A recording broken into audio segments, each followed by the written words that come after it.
चले भाव। तो आप सभी का स्वागत है। एमपी पुलिस कांस्टेबल की तैयारी करने वाले, जेल प्रहरी की तैयारी करने वाले, एसआई की तैयारी करने वाले, आप सभी के लिए खुशखबरी है इसमें कि भर्तियां आ रही हैं। और दूसरी खुशखबरी ये है, अब ये खुशखबरी है कि दुख भरी है तो बात की बात है, पर व्यापम से एक बड़ा छुटकारा मिलेगा। और व्यापम से छुटकारा मिलेगा तो नॉर्मलाइजेशन के नाम पे जो कलंक है, जो धब्बा है व्यापम पर, वो थोड़ा सा जो बड़ा परेशान हुए इनसे। ठीक है, तो 5,000 नई भर्ती आने वाली है। ठीक है, पुलिस कांस्टेबल की तो तैयारी अपनी लगातार कंटिन्यू जो है जारी रखिए। 2023 में जो भी जिन बच्चों को सिलेक्शन होता नहीं होता कोई बात नहीं, तो कंटिन्यू रखिए। मैं इसलिए बार बार कह रहा था कि रिजल्ट दे दो आप फाइनली जो है। और दूसरी बात है कि सीएम ने जो कहा है, सीएम साहब ने, वो बड़ी ऑथेंटिक तरीके से, क्योंकि गृह मंत्री भी खुद ही हैं। अब ये क्या योगी को कॉपी कर रहे हैं। तो सीधे बात बताऊं कि योगी में जो उत्तर प्रदेश में योगी का सीधा है, आपको पता है गृह मंत्रालय साहब जो पूरी तरह से योगी साहब भी संभालते हैं।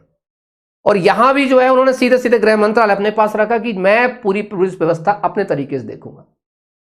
व्यापम पर चूंकि उन्हें भरोसा नहीं है, मैं आप साफ साफ बता दूं, उन्हें व्यापम भरोसा नहीं है। जब किसी देखो व्यापम पर भरोसा, मैं आपको पहले बताया था कि व्यापम की भर्तियों पर भरोसा सीएम शिवराज सिंह चौहान जी को बहुत था, क्योंकि उनकी एक बड़ी वो था, व्यापम कहते हैं जो किसी व्यक्ति का फाउंडेशन करता होता है ना, फाउंडर होता है, उसको बड़ा दिल से लगा के रखता है। मनमोहन साहब को इससे कोई फर्क नहीं। मनमोहन यादव साहब का सीधे सीधे है कि भैया मेरे को इस विवादित ईएसबी से मुक्ति करनी है, ताकि पुलिस व्यवस्था दुष्ट चुस्त दुरुस्त रहे और तरीके से चले। अब इसमें है क्या, ये आज प्रदेश टुडे का है, आज का बिल्कुल खबर है 31 दिसंबर का। बहुत अच्छी बात है कि आज हमें पता चल गया है। मनमोहन बदलाव और उत्सव से नए साल, एमपी वर्दी वाली सभी भर्तियां करेगा पीएचक्यू बोर्ड। मतलब पुलिस की तो करेगा ही, वन रक्षक की भी करेगा, आबकारी भी करेगा, जेल प्रहरी भी करेगा, मतलब सब करेगा पीएचक्यू बोर्ड करेगा। जितने भी आप लोग वर्दीधारी पद हैं उन सब में जो है सबसे ज्यादा इसी का अपना रोल रहेगा, है ना। अगर हम इसको देखें, इन्होंने क्या कहा, पूरी न्यूज को आज पढ़ते हैं। ठीक है, क्या कहा, पुलिस वन आबकारी में आरक्षक के साथ ही जेल प्रहरियों की भर्ती अब व्यापम, अब मध्य प्रदेश का चयन नहीं होगी। यह फैसला शासन स्तर पर हो गया है। इन भर्तियों के लिए नया बोर्ड बनाया जा रहा है जो सभी वर्दी वाले आरक्षक और प्रहरियों की भर्ती परीक्षा का आयोजन करेगा। यह बोर्ड इसी साल से काम शुरू करेगा। सूत्रों की मानी जाए तो इस बोर्ड को बनाने का जिम्मा पुलिस मुख्यालय को दिया गया है। इस पर काम शुरू हो चुका है। पुलिस मुख्यालय के आला अफसर इस बोर्ड के बनाने में काम में जुटने वाले हैं। अफसरों को संदेश मिल गया कि पुलिस के साथ ही यह बोर्ड वन रक्षक, जेल प्रहरी, आबकारी आरक्षक की भर्ती करेगा। इस बोर्ड का स्वरूप क्या होगा, किस किस रैंक के अफसर इसमें शामिल होंगे, लिखित परीक्षा में पेपर कैसे और कौन कौन बनाएंगे, इन सब पर काम होना बाकी। मतलब बहुत अच्छी चीज है कि जो पिछले कई दिनों से आप लोग एमपीएसआई और तमाम चीजों पर देखे थे, बड़ी दिक्कत थी। ठीक है, वो चीजें दिमाग पर रखेंगे आप लोग। अच्छा, एक और चीज में इस पे जो एडीजी चयन शाखा के जो व्यक्ति हैं उनका नाम है संजीव समी साहब। आईपीएस हैं, बहुत तेज तर्रार आईपीएस हैं। उनके कार्यशैली से पूरा प्रदेश जानता है उनको अच्छे से। और वो इस समय शायद सागर या शायद ग्वालियर, आई थिंक यहाँ का जो है उनके पास इंचार्ज भी है, मतलब वो आईजी के ऊपर जो है वहां पर वो लोग देख भी रहे हैं।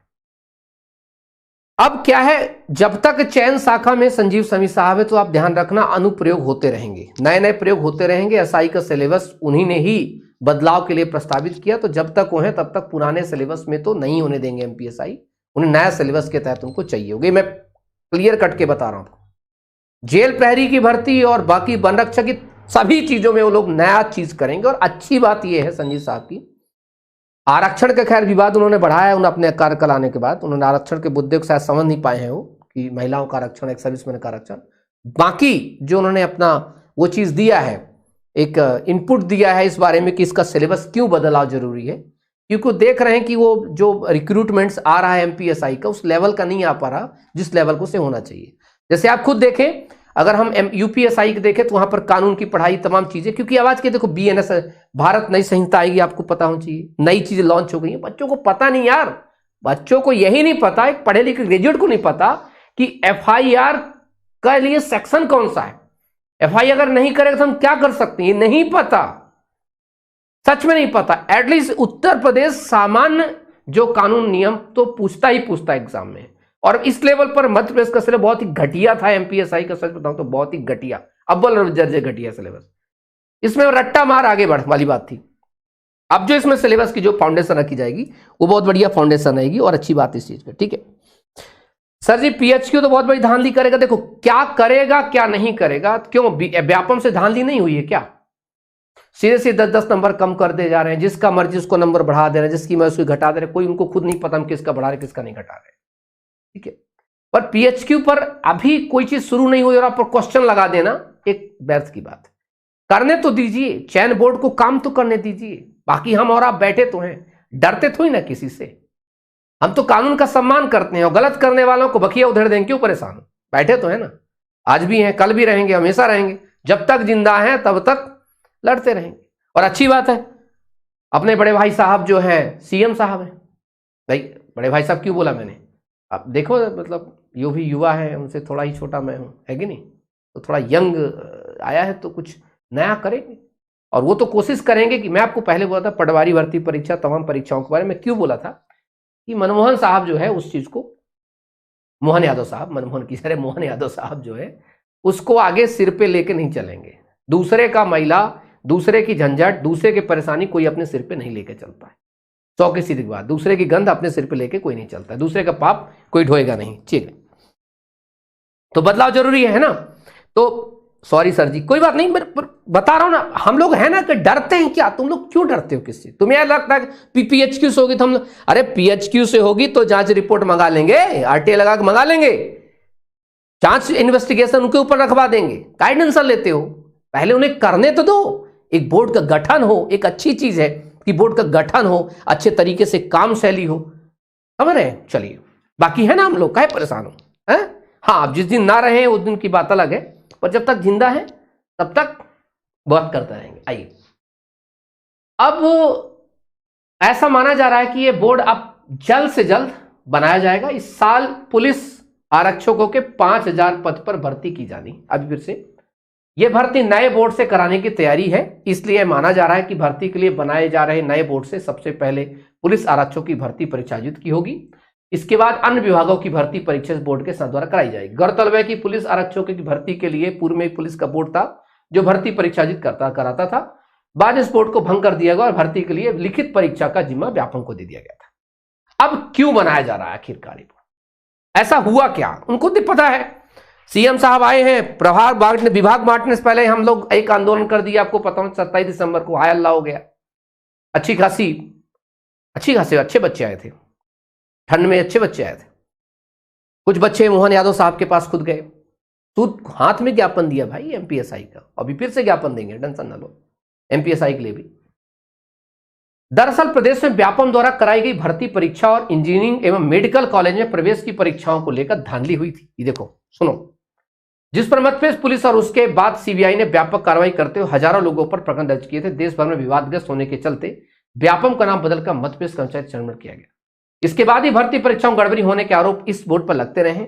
इन आरोपों की गूंज प्रदेश के बाहर भी लगातार पहुंचती रही है। इसके चलते अब यह तय किया गया कि वर्दी वाली पद भर्ती के लिए नया बोर्ड बनाया जाएगा और उस बोर्ड का जो नाम होगा, जैसे आपको पता है कि उत्तर प्रदेश में यूपीपीआरबी, उत्तर प्रदेश पुलिस रिक्रूटमेंट एक बोर्ड है, वो यूपीपीआरबी खुद अपना कराता है, ठीक। तो वहां भी तो करते हैं भाई, ऐसा तो ही ना, वहां भी तो आप लोग करते हैं, अभी आप लोग फॉर्म भी भरेंगे उस चीज के लिए, ठीक है। गुरुजी आपके चरण स्पर्श, मुझे आपके आशीर्वाद बहुत जरूरत है और हम सब लोग आपके साथ हैं, केवल आप मेरी लागत ताकत हो। नए साल 2024 की एडवांस शुभकामनाएं, बहुत बहुत शुभकामनाएं आप सबकी, ठीक है। तो क्या बीएनएस और बीएसएस पुलिस भर्ती के सिलेबस नहीं, पुलिस भर्ती के सिलेबस में शामिल हो ना हो, मैं आप सभी पुलिस वाले जो मेरे भावी पुलिस वाले हो, मैं बड़ा प्यार करता हूं पुलिस कांस्टेबल एसआई वगैरह से, क्योंकि ये देश के रीढ़ है, बेसिक तौर पर प्रदेश के जो चलाने वाले में इनकी बड़ी रोल है। आप लोग जरूर भारतीय न्याय संहिता, भारतीय प्रक्रिया से इसको पढ़िए, क्योंकि आपको सिलेक्शन के बाद भौंदू पुलिस नहीं बनना, स्मार्ट पुलिस बनना है।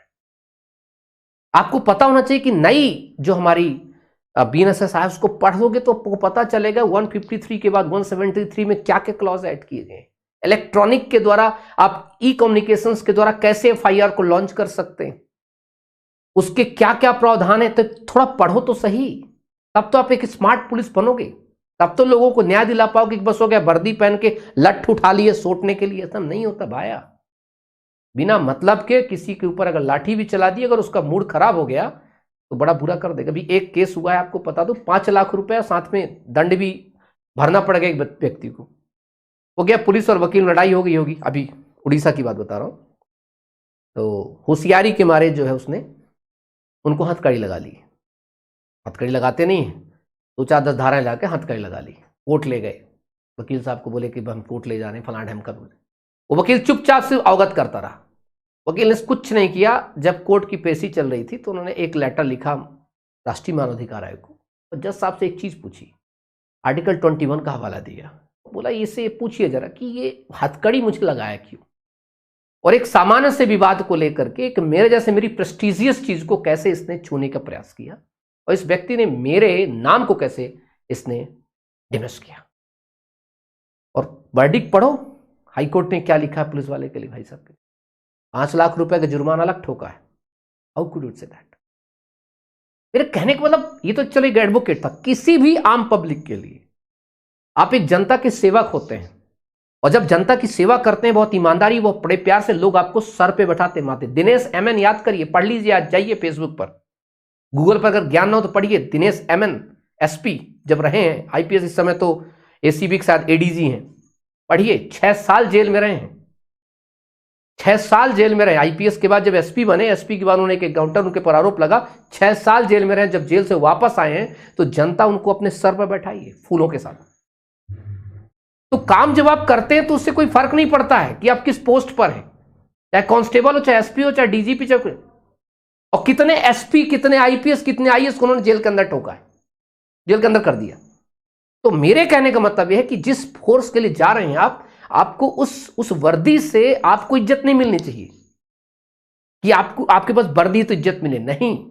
इतनी हमदर्दी हो कि उस वर्दी वाले की इज्जत होनी चाहिए, ताकि जब आप वर्दी पहने तो वर्दी की इज्जत आपसे बढ़नी चाहिए। बड़ा मजेदार हो जाता है, चाहे एसआई बने चाहे कांस्टेबल में, जहां भी रहे, बहुत शानदार। तो अभी पढ़िए आप इस चीज को, ठीक है।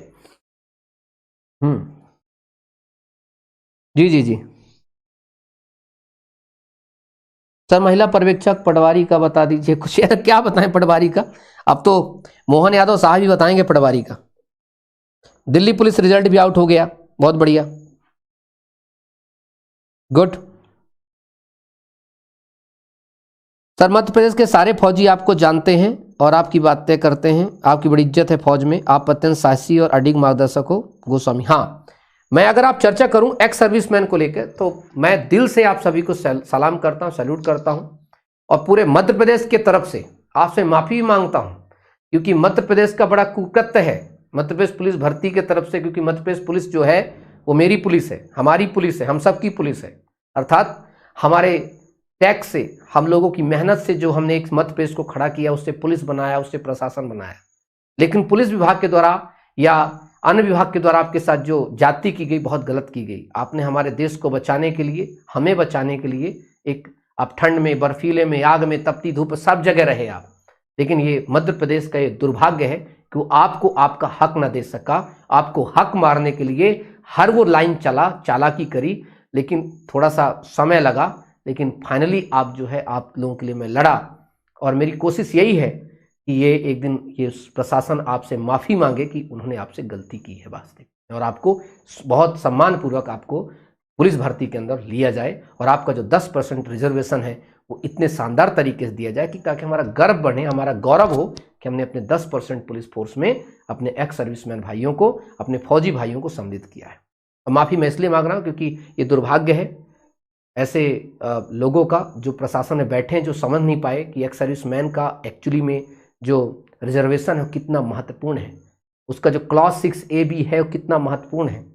उसको बिना सोचे समझे इन्होंने क्या किया, आंख बंद करके आपके रिजर्वेशन के साथ जो छेड़छाड़ किया है, बहुत घटिया किया है। पर कोई बात नहीं, कहा जाता है कि अगर एक तरफ कोई गलत कर रहा होता है तो दूसरा योद्धा खड़ा होता है आपके लिए, है कि नहीं। चलिए आइए, तो थैंक यू सो मच। आप सब लोग अपना ध्यान रखेंगे, और ये जो पुलिस का रिजल्ट आ सकता है, नहीं देखो आएगा ही, क्यों नहीं आएगा भाई, रिजल्ट तो सभी आएंगे। मैंने आपको क्या बोला है कि अभी हम जो बात करेंगे, हम जो फाइट करेंगे, अभी जो कुछ दिन ट्विटर और सोशल मीडिया पर जो हम तमाम चीजें चर्चा स्टार्ट करने वाले हैं, ये बहुत ही इंपॉर्टेंट हम सबके लिए, ठीक है। तो आप सभी लोग बहुत अच्छे से जम करके लगाइए, अपनी पढ़ाई करिए, स्टडी करिए, चौहान एकेडमी के साथ जुड़िए, लोगों तक पहुंचाइए, क्योंकि आपको अच्छे से पता, आपका सुख हो आपका दुख हो, कोई खड़ा हो ना खड़ा हो, दिनेश सिंह चौहान आपके साथ पहले भी खड़ा था, अब भी खड़ा है, बाद में। कोर्स बिके ना बिके, कोर्स सेल हो ना, एकमात्र चौहान एकेडमी ने एक भी बार आपको एक वीडियो नहीं बनाई इस बारे में कि 9 वर्ष आ गया तो आपको इतने % डिस्काउंट पे कोर्स दिया जा रहा है। बाकी कोई एकेडमी बची हो तो मुझे बता देना, सबने नए वर्ष के लिए आपको कोर्स डिस्काउंट दे दिया। अरे उन लोगों ने ये नहीं सोचा 9 वर्ष का कैलेंडर बदल रहा है, भर्ती का कैलेंडर अभी नया नहीं आया है, और जब तक भर्ती का कैलेंडर नहीं आएगा तो दिनेश सिंह चौहान कैसे आपको कोर्स का ऑफर दे दे। और एक और बात बता दो, 60 पद आए हैं एमपीपीएससी के और 6000 से ज्यादा कोचिंग सेंटर हैं एमपीपीएससी के मात्र, लेकिन सबने अपना 50% 90% कोर्स का ऑफर दिया है। किसी व्यक्ति ने मेरे को छोड़ करके, मैं ट्विटर पे देखिए मैंने साफ साफ तौर लिखा है, चेतावनी दी है कि हम जो इसके लिए ज्ञापन देंगे और इसका विरोध करेंगे कि 60 पद क्यों, बल्कि आपको और पदों की संख्या बढ़ानी चाहिए एमपीपीएससी का। और अभी भी मैं कह रहा हूं कि हैप्पी न्यू ईयर अभी तो आप लोगों का तब मनाया जाएगा जब व्यापम के द्वारा नया कैलेंडर जारी किया जाएगा। तो ये बहुत अच्छे से दिमाग को रखेंगे हम लोग कि हमारे लिए सबसे उचित क्या है, हमारे लिए सही क्या है, वो हमारे कपार में चढ़ना चाहिए, हमारे माथा में घुसना चाहिए कि सही क्या है और गलत क्या है। ऐसा नहीं है कि वो भेड़ चाल चलना है। ये देखो तो सही, आपको किसका कोर्स दे रहे हैं वो लोग, कौन सी भर्ती करवाना चाह रहे हैं, किसका 90% आपको ऑफर दे रहे हैं, जिसका कोई कैलेंडर नहीं, जिसका आता पता नहीं। ऐसे लोगों जरा पूछा करिए कि 2-4 शब्द कैलेंडर के लिए बोल दिए साहब, ठीक है। चलो खैर, बहुत ज्यादा फिर रिलाई हो जाएगी, दिक्कत हो जाएगी, ठीक है। टेक केयर, जय हिंद जय भारत, नमस्कार, बाय बाय, इंकलाब जिंदाबाद।